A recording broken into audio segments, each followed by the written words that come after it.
শুরুতেই সংবাদ শিরোনাম। চাঁপাইনবাবগঞ্জ শিবগঞ্জে পুকুর পাহারাদারকে চোখ উপড়ে হত্যা। এবার শুনুন বিস্তারিত।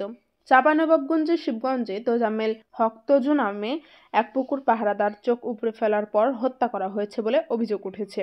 তোজাম্মেল হক তজু হল চাঁপাইনবাবগঞ্জ জেলার শিবগঞ্জ উপজেলার শাহবাজপুর ইউনিয়নের পাটদিলালপুর গ্রামের মৃত জুনাব আলীর ছেলে। ঘটনাটি ঘটেছে একই ইউনিয়নের মুসলিমপুর গ্রামের পাশে নুইন্না পুকুর পাড়ে। নিহত ছেলে নফিউল্লাহ ঘটনাটি নিশ্চিত করে জানান, তার পিতা মুসলিমপুর গ্রামের পাশে বেলাল উদ্দিনের নুইন্না পুকুর পাহারা দিত। গতরাতে কে বা কারা আমার পিতার চোখ উপড়ে ফেলে হত্যা করেছে। সকালে একজনের ফোনের মাধ্যমে জানতে পেরে ঘটনাস্থলে এসে আমরা পিতাকে মৃত অবস্থায় দেখতে পাই। নিহতের স্ত্রী নীলুফা বেগম ও কন্যা সাইমা খাতুন জানান, কারোর সাথে আমাদের শত্রুতা ছিল না। ওসু অপারেশন শাকিল হাসান জানান, সংবাদ পেয়ে পুলিশ ফোর্স সহ আমরা ঘটনাস্থলে এসে লাশ উদ্ধার করেছি।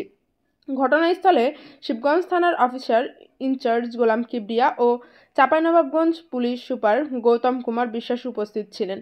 তিনি বলেন, কে বা কারা এই হত্যা করেছে দ্রুত তদন্তের কাজ চলছে, আইনি ব্যবস্থা প্রক্রিয়াধীন, যা বিস্তারিত ভিডিও চিত্রে দেখানো হলো। দুপুরে খেয়েছি তো রুটি আছে, বলছে যে বাজারে আসে একটা দোকান আমি খাই রাত কাটাই। এভাবে তখন একটু গোবর জৈব সার কচুর গাছ লাগছে, তা গাছে দিবে, তখন বস্তাতে একটু দিয়েছি, ওখানে দিবে, তার জন্য আসর চলে এসেছি। আসরে নামাজ পড়ে চলে এসেছি, না তো মাগরিবের নামাজ আসে মুসলিম করে। কারণ মাগরিবের নামাজ পড়ে না, সে কখন আসে সেটা ওই ভালো জানে, এসারের সময় আসে কি মাগরিবের সময় আসে। মাগরিবের কয় বলে যে মুসলিম করে নামাজ পড়ি মাগরিবের সময়। আপনার সঙ্গে রাত্রে কথা হয়নি ফোনে? রাত্রে ফোন টোন দেয়নি, কথা হয়নি? না, ফোন ব্যবহার করেন না, বলছে যে আমি ফোন কি করবো, আমি ফোন টিপতে জানি না, আমি জানি না, এরকম বলে। আইলো আইসা তখন আসরের সময় তো নামাজ পড়ে যায়, তো বস্তাটা নিয়ে এসে এখন কদুর গাছে দিয়েছে কি দেয়নি আমি তো এখন বলতে পারি। এখন দেখছি বস্তায় ঘাস, তাই বলছি যে তাহলে হয়তো দিয়েছে, জমি সাহিত্য দিয়ে দিয়েছে। তারপরে তো ফজরের নামাজ পড়ে আমি পড়ছি, কোরআন শরীফ এতেই আমার ছেলের মোবাইল বাজছে। আমি তখন বলছি কী হলো, তার আব্বা প্রেশার টেশার ছিল নাকি, যে হলো এ কথা বলতে যাচ্ছে, এতে তখন বলছে না আব্বা কেন এ কথা বলে দিতে আসছে। তো দেখছি রাস্তা মেলে মানুষ, বলছে তো তোর আব্বার কী হয়ে গেছে। এখানে এসে নামছে, তো দেখছি চক্ষু আতঙ্ক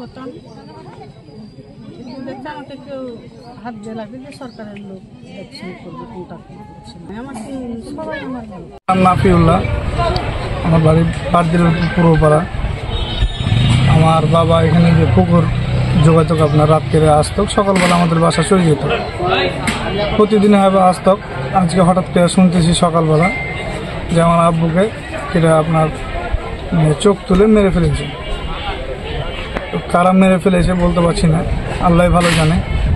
সব আল্লাহর উপর ছেড়ে দিয়েছি, আল্লাহ যা করবো আল্লাহর উপর ছেড়ে দিয়েছি। এর উপর যেটা আইন করে দিব আমরা সেটাই করবো, মেনে নিব। আইন তদন্ত করবে, সারা রাইস চলো সব দেখলে আমার আব্বুকে ওনারা তদন্ত করতেছে, কোনো মামলা টামলা করবে না, তদন্ত করবে। তো আমরা হেঁটে আসছি, দিয়ে তখন দেখছি রোডের পাশে পড়ে আছে, দিয়ে তখন লিয়ে দেখছে আরও সবাই ভ্যানে যাচ্ছিল, এক ভ্যান ভাট্টাতে। ওরা দেখলে দেখে টেখে তখন সাইকেল খানটার তো পড়েছিল, পড়ে থেকে ওই সাইকেল খানটাকে হটাইলো। তো দেখছে তো চোখ দুটা নাই, আমরা বাড়ি চলে এলো। তার নাম রেখছেন, স্বামীর নাম হলো মোহাম্মদ আব্দুল সালাম, 2 নম্বর ওয়ার্ড সদস্য। এই ঘটনাটা আমি বাসায় শুয়ে থাকা অবস্থায় আমার প্যানেল চেয়ারম্যান সাইম ইসমাইল হোসেন সাইম আমাকে ফোন দিয়ে বলে যে আপনার ওয়ার্ডে একটা ঘটনা ঘটেছে, একজন মারা গেছে, আপনি কি জানেন না? তো আমি বললাম যে না। যাই হোক, আমি শোনার পরে এসেছি। এই লোক হচ্ছে যে পুকুর জোগাও অবস্থায় কে বা কারা এটা দুর্ঘটনা করেছে, কিভাবে কি হয়েছে এরকম কোনো আমার কাছে তথ্য নাই। এই লোকটা ছিল একজন মানুষের মুখ থেকে শোনা কথা যে একজন ভালো সহজ সরল মানুষ, পুকুর জোগায়, দুর্ঘটনা ঘটেছে এতটুকু। ওনার বাড়ি কোন জায়গায়? ওনার বাড়ি হচ্ছে শাহবাজপুর 3 নম্বর ওয়ার্ড। যে আপনারা ইতিমধ্যে জেনেছেন যে তোজাম্মেল হক বয়স 65, উনি একজন পুকুর পাহারাদার। উনি গতকাল দিবাগত রাতে কোনো এক সময় কেউ তাকে হত্যা করে পুকুর পাড়ে ফেলে গেছে।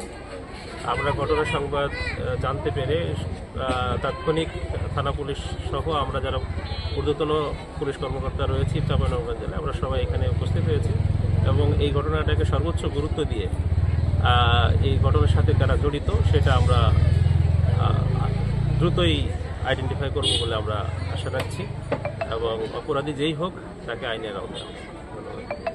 ধন্যবাদ।